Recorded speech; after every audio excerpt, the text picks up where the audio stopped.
pembahasan materi pembelajaran kita hari ini, Ibu akan menjelaskan mengenai pembahasan ulul azmi. Nah, anak-anakku yang ada di sini sudah ada yang tahu nggak ulul azmi itu apa?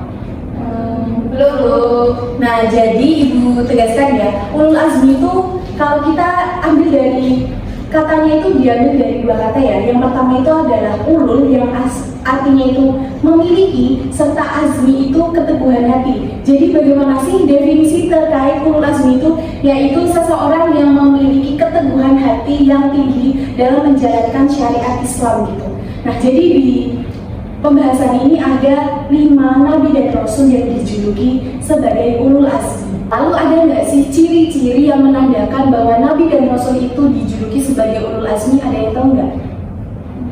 Belum, Bu. Ayo, ada yang tahu nggak? Coba Mbak Faidah tahu nggak nih? Mungkin kesabarannya itu, Bu. Iya, betul sekali. Jadi ciri-ciri nabi dan rasul yang dijuluki ulul azmi itu memiliki tingkat kesabaran yang tinggi, serta tantangannya itu Masya Allah sekali, banyak ujian, betul sekali. Apalagi dalam menyebarkan agama Islam itu mereka melewati banyak rintangan sekali. Yang mana dibalik itu semua Allah Subhanahu Wa Taala memberikan keajaiban atau mukjizat yang luar biasa bagi mereka. Ada 5 nabi dan rasul yang memiliki julukan ulul azmi. Yang pertama adalah julukan yang diberikan oleh Nabi Nuh.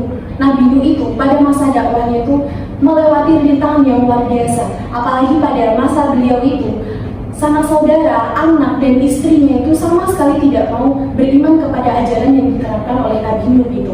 Nah, pada suatu ketika Nabi Nuh itu berdoa kepada Allah, "Ya Allah, apabila umatku ini memang berkenan atau layak diberikan hidayah, maka imankanlah mereka semua. Tetapi apabila mereka masih ingkar terhadap ajaran yang saya sebarkan itu, maka berikanlah azab bagi mereka." Nah, ternyata doa yang dicurahkan oleh Nabi Nuh itu dikabulkan oleh Allah. Di suatu ketika itu ada banjir bandang yang mengguyur di seluruh wilayah itu. Jadi beberapa kaum yang itu ingkar terhadap ajaran yang disebarkan itu semuanya itu ikut tenggelam. Nah, lalu nabi dan rasul kedua yang diberi julukan ulul azmi itu diberikan kepada Nabi Ibrahim. Nah, lalu tantangan serta cobaan pada masa itu juga sangat luar biasa, anak-anakku. Nah, pada masa itu Nabi Ibrahim melawan pasukan Raja Namrud, yang mana pasukan Raja Namrud itu semuanya menyembah berhala.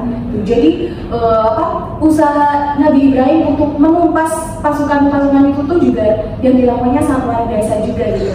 Nah, pada suatu malam terjadilah pertumpahan daerah yang luar biasa. Alhasil Nabi Ibrahim itu selamat dari kobaran api yang itu disebabkan oleh pasukan Raja Namrud itu. Jadi di balik itu semua juga terdapat kuasa oleh Allah Subhanahu Wa Taala dalam membantu serta mencari jalan keluar dalam masa dakwah yang dilakukan oleh Nabi Ibrahim. Nah, yang selanjutnya adalah julukan yang diberikan kepada Nabi Musa. Nah, pada masa itu juga Nabi Musa itu berhadapan dengan raja yang sangat besar banget pemerintahannya, yaitu Raja Fir'aun. Nah, pada masa itu Raja Fir'aun itu dikenal sebagai sosok yang sombong serta mengakui bahwa dirinya itu adalah seorang Tuhan.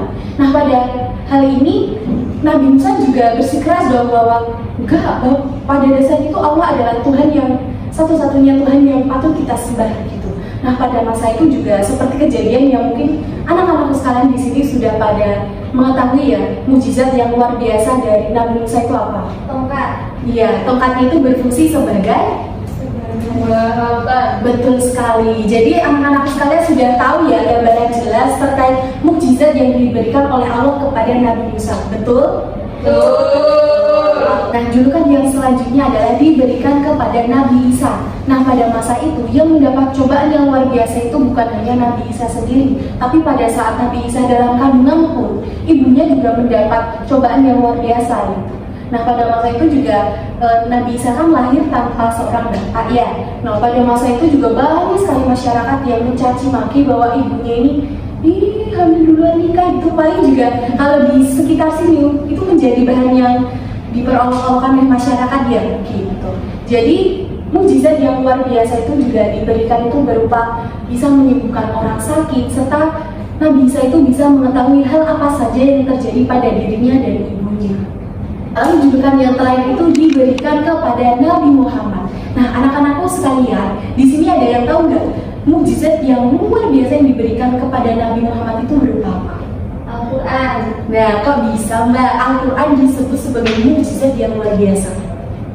Karena Al-Quran itu kan datangnya dari Allah, terus sebagai apa ya, kayak jalannya tuh petunjuk-petunjuk gitu, jalan hidup manusia gitu, nggak sih Bu? Nah, betul sekali. Jadi Ibu menambahkan ya, bagaimana sih Al-Quran bisa disebut sebagai mukjizat yang luar biasa?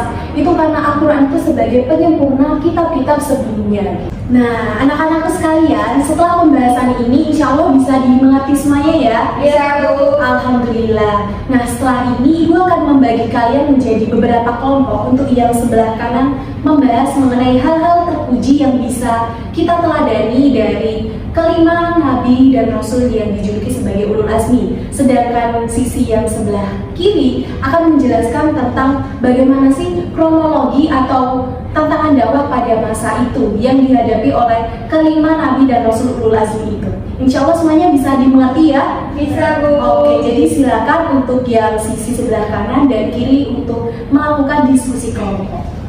A few moments later. Nah, bagaimana anak-anak sekalian? Sudah selesai diskusi kelompoknya? Sudah Bu. Oke, siapa nih kelompoknya yang mau maju duluan? Yang sebelah sini atau sebelah sini? Ikut aja Bu. Oke, silakan. Karena ibu berdiri di sini, maka sebelah kanan ibu terlebih dahulu ya. Oke, silakan maju ke depan Mbak.